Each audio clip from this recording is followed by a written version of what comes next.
Hey guys, so today I wanted to try to put in a new EGR valve for the Chevy Tracker, but you know I kind of ran into some tight issues.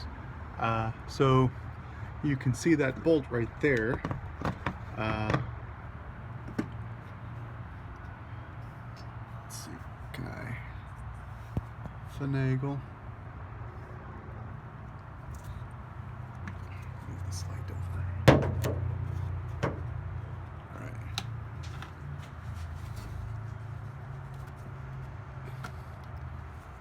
So here's the connector right here.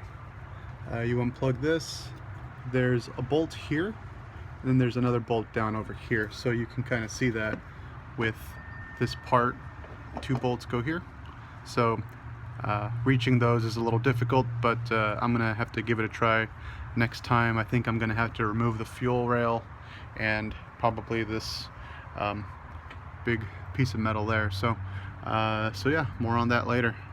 But the EGR valve is located right there. It's that green wire, and it's all the way in the back. It's very tight. So give you guys an update later.